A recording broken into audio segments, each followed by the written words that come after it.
Welcome to IDD Get to Know Me, a mental health podcast where nothing is off the table. Wait, what does IDD mean? IDD stands for Intellectual and Developmental Disabilities. You will hear from us, people with IDD, and experts on topics that are important to us and our mental health. I'm your host, Victor. And I'm Daniel.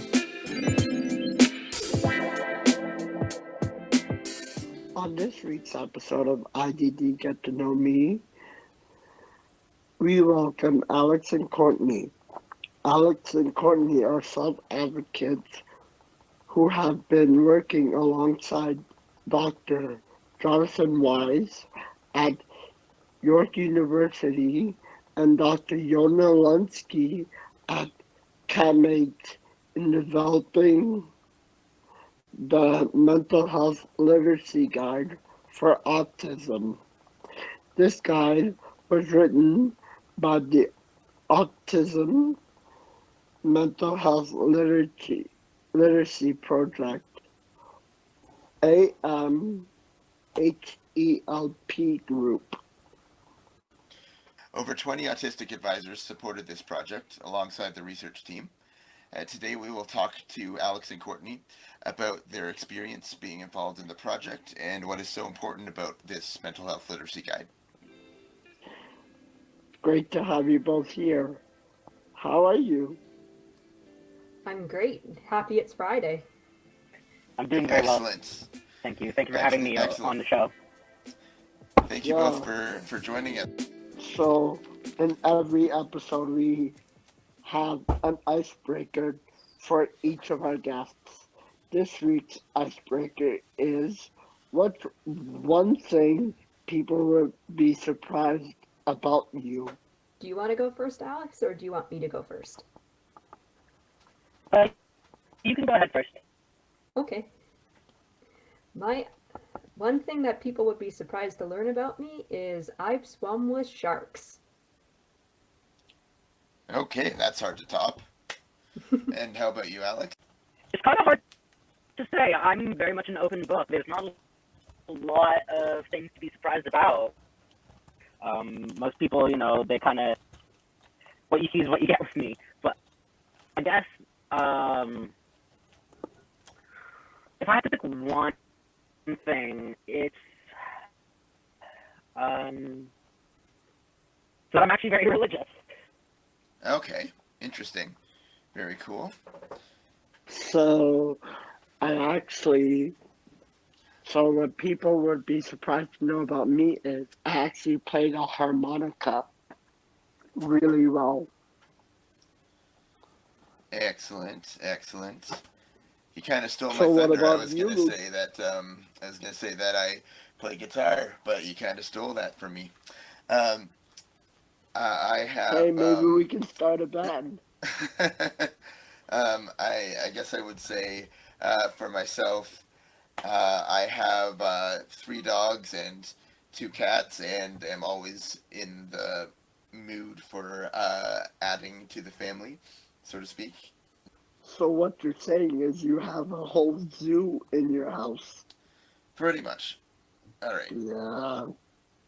So I think it's a good place to start this conversation about what is mental health literacy and why does it need a guide?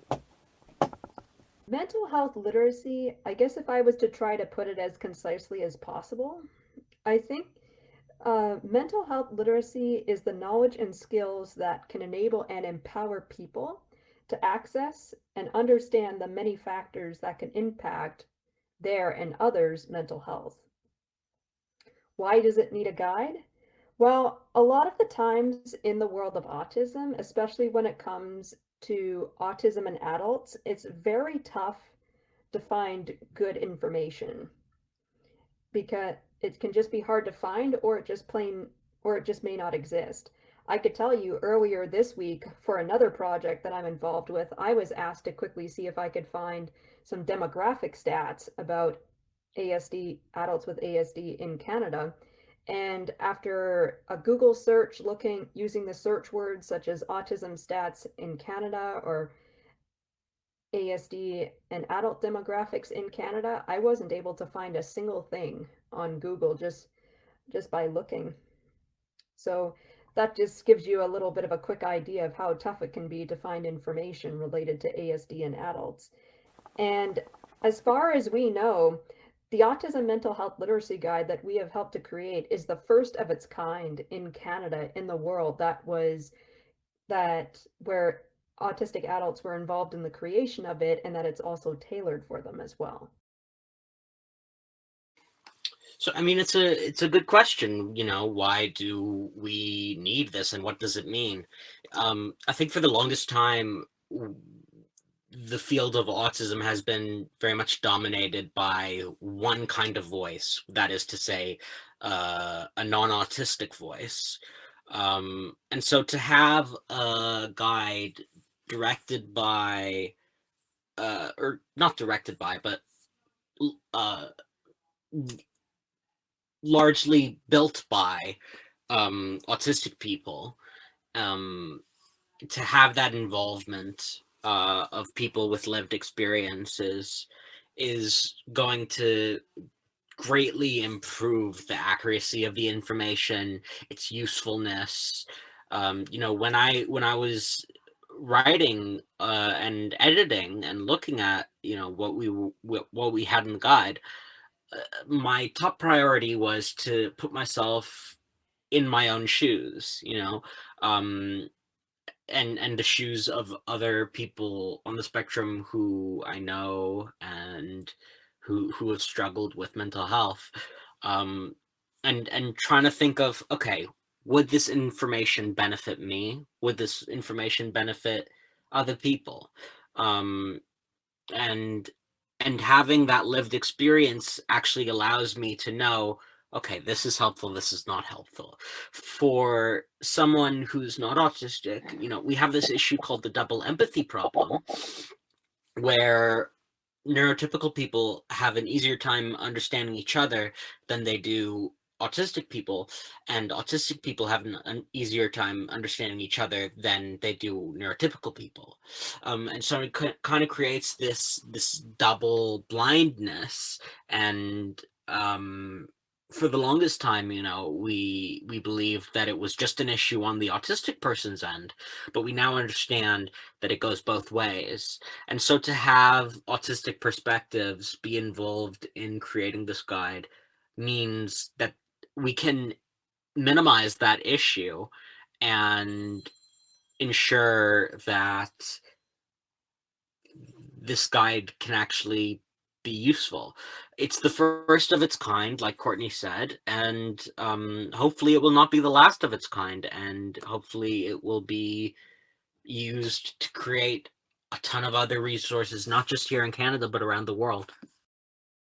So, what drove you alongside the other self-advocates to write this guide? Well, I was interested in learning more about autism and mental health. I had first heard about the autism and mental health connection back when I worked as a summer student a few years ago at the Public Health Agency of Canada. So I felt that this guide was an opportunity to explore this topic more in depth than I had been able to as a summer student. And I also felt that this guide could be a concrete deliverable that could also benefit society at large. Because what it can do is that it can have more people in general be knowledgeable about various aspects of mental health and autism and how those interact with each other. So for me, it was a lot of my work.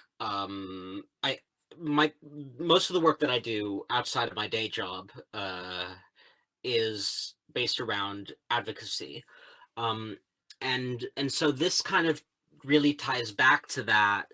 Part of the reason that I do what I do is, growing up, I did not have anyone to look up to who was like me.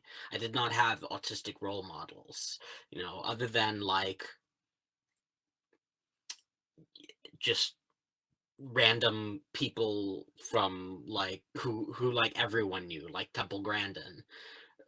I didn't really have anyone in my life personally who understood what I was going through. And so that is primarily what inspired me to get into the work that I do. And so when this opportunity presented itself, I realized this could help close that gap more. My goal, I think, and the goal of this literacy guide is to make sure that autistic voices are heard and that they are better equipped to work through challenges. And so really it comes down to, I guess you could call it altruism, but also just lived experience of not having grown up with anything like this, and knowing that a young autistic person dealing with mental health challenges will be a lot better off having something like this. I'm just wondering, what are some of the main conclusions or key takeaways of the guide? Some main conclusions or key takeaways. Do you mean like the most important parts of the guide? Yeah, like the main thing that you would want people to take away from the guide. Um, I mean, there's a few things, that I want people to kind of take away from the guide. One, that autism is not a mental health problem. That that we as autistic people have a vast amount of knowledge to share to help improve the lives of other autistic people. I really think that it's important that people understand how important context is, in that everyone's experiences are unique and shaped by their own unique lived experiences, and we have this saying among the quote unquote autism community, which is, if you've met one person with autism, you've met one person with autism. And I think that does hold quite true. But it's also important for people to understand that that doesn't mean that autistic people don't understand each other, and we are able to put ourselves into other autistic people's shoes, and that's exactly how a guide like this was able to be made. It's really important that people are able to practice the self-care and community care resources that we review in the guide, to help improve mental health, and also to understand that mental health is not scary. It can be challenging, but it doesn't have to be scary. And as long as we maintain respect and understanding for one another, we can not only help others but ourselves. And I think a lot of people who read this who are not autistic may find a lot of the resources we use to be very helpful for themselves in their own personal lives. I find it interesting when you say things like how autistic people understand each other, non-autistic people understand each other, and they often say, that I'm autistic as well, that we understand, that we don't understand them, but then they also don't understand us. So it's a little there's a little bit of hypocrisy going on there sometimes. Yeah, and oftentimes, we are expected to meet them full way, without them ever meeting us halfway. Exactly. In the form of masking. they never are forced to mask for us. It's always us for them. And so that is the double empathy problem in a nutshell. Exactly. And Courtney, what do you have anything to add to that about the main takeaways from the guide? Well, Alex did touch on that self-care and community resources are important to autistic mental health, which both absolutely are. Two other conclusions that I hope are key takeaways for people from the guide are, and I think Alex has also touched on these, is the importance in knowing how acceptance of autism in society can ultimately lead to better support for and also understanding of autistic people. So, increased acceptance, that's what I think one of the goals and key takeaways of the guide is to hopefully sow the seeds for increased acceptance of autism. And Alex also touched on this too. There are many different ways that both an individual's social context that they're in, as well as their individual experiences, all can collectively impact the mental health of an autistic person. How how you hope people will use this book? What are your goals in developing it? Courtney, would you like to go first? I hope that people from a variety, no matter what their background is, are able to expand on whatever knowledge base they do have about autism and mental health. I hope this guide is able to expand on that for them. And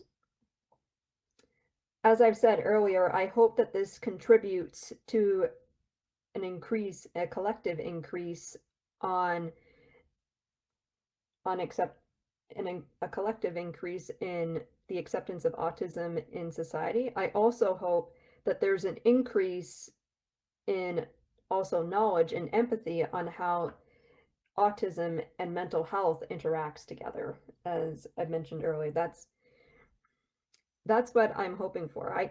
I could certainly say that as an advisor offering feedback on the various sections of the guide, there were several aspects of mental health that I hadn't previously considered, and it also got me thinking about how I've been applying them in my own life, or are there any other strategies that I could do in order to further improve what I do for my own mental health. Just an overall increase in accepting autism and an increase in knowledge about how autism and mental health interact together, and also an increase in knowing what strategies both at a community level and also individually that you can do for yourself for your own mental health, whether it is hopefully dealing with the daily stressors of life before it gets to a crisis point, but if it does, it'll also provide strategies for how to help you through those big crisis points. What crisis points are you talking about, if you don't mind me asking? Well, at certain times in somebody's life, the daily stressors of life, or maybe a terrible experience that they have had, can still be felt by them at various times, and that can mean that it can go to the extreme of what can happen when it comes to mental health challenges, such as meltdowns or breakdowns. It gives you tips on what to do if it ever comes to that for an individual. That's what I mean. Does that help? Yes. And what about you, Alex? Do you want to just remind me of what the question was? Because I was so enthralled by Courtney's answer that I completely forgot what the original question was. We all do. She's a very inspirational person. So, Thank you. how do you hope people will use this book, and what are your goals in developing it? My goals in developing it. Well, my goal is definitely to increase understanding and reduce suffering. 70% of autistic people suffer from some kind of mental illness. and and that having autism and mental illness is not a death sentence, and that there are a lot of resources out there that can help. um, I want people to understand the complexity of autistic life, and that it's not as cut and dry as we would like it to be, especially when you throw mental health into the mix.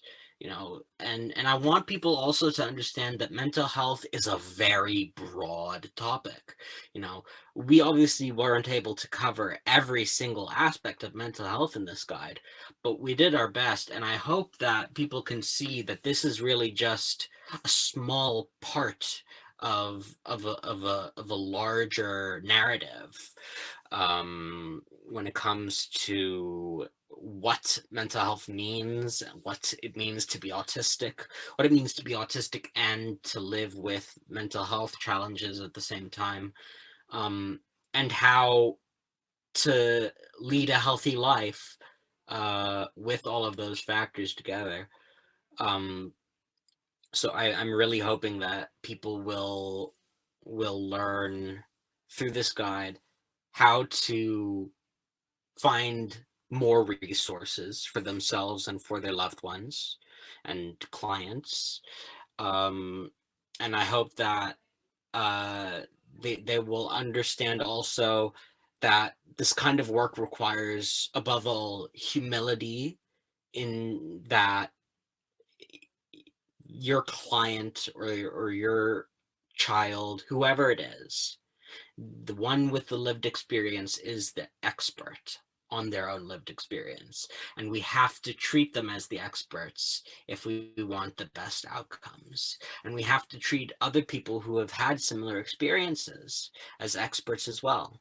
And I'm hoping that through this guide, uh, some of that expertise will be shared. And if I can just go back real quick, you're talking about the importance of having autistic people involved in developing this project, and what it means to you, what it means to everybody else, and what hopefully it will mean to the people who can read it. So it sounds like there were a lot of voices involved in developing this guide, with over 20 self advocates and with all the people who who are supporters as well, like you said, Dr. Weiss and Dr. Lunsky, etc. How did you manage meetings and make sure that everybody had their voices heard? During meetings, we well, with 20 participants, it was a little hard. um so we actually, at some point early in the process, we split into groups. We had one group meeting organized by location, so we had people from the west of Canada um have their own meeting, and then people from the East Coast have their own meeting. And so that was how we split it up. And then also, it was it was just the autistic people meeting with each other. We didn't really have a chance to meet with other advisors on the project. There was a whole other team of parents who worked on the project as well. Um, so it was just the autistic group meeting with each other. Um, Early on, we did try to have all of us together in one meeting, and that quickly turned out to not be sustainable. Courtney, if you want to add anything about that. Oh, sure, Alex. I think you summarized it very well. What was also, as well as having the two different separate Zoom meetings, one that was aimed more for the West Coast time zones versus meeting sessions for the East Coast time zones, even if even if somebody, for example, couldn't meet one of the West Coast times, they could easily join in the other alternate meeting session that was being offered at this particular Eastern Standard Time. And absolute worst case scenario, if there was an advisor who couldn't attend any of the meeting sessions that were provided, Paula, who's the project coordinator, would always send us the PowerPoint that was given during the meeting and also gave an overview of what was mentioned in the chat, both in the email she sent us and also in the recordings that she did during the sessions. So there were all these methods that were done where even if you couldn't attend the meetings, worst case scenario, you'd be kept completely up to date as to what was mentioned during the meetings and what was coming up next for the project. Paula really kept the project together. If it wasn't for her, I don't think a lot of this would have happened. So truly, just shout out to Paula for keeping us all on task and for making sure that all of us had everything that we needed throughout. Thanks for sharing this all with us, folks. I'm curious, just to wrap up, if you only had 30 seconds to explain one main thing about the guide, what would you say? What's your elevator pitch? So my elevator pitch is the HeLP Guide is an incredible resource containing information about autism and mental health that is immediately and readily applicable for autistic persons, their family members, and also professionals. And what about you, Alex? I mean, I would say Courtney covered it. I don't really have much to add to that. All right. Well, thanks so much, everyone, for joining us today.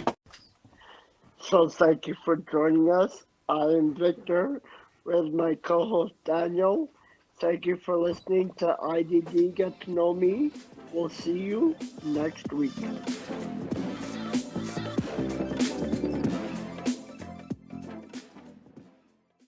This podcast is brought to you by the Azrieli Adult Neurodevelopmental Center at the Center for Addiction and Mental Health in Toronto, Canada. We would like to thank our producers, Katie Cardiff and Irfan Jiwa, for helping to keep us organized and for all the behind-the-scenes work that they do.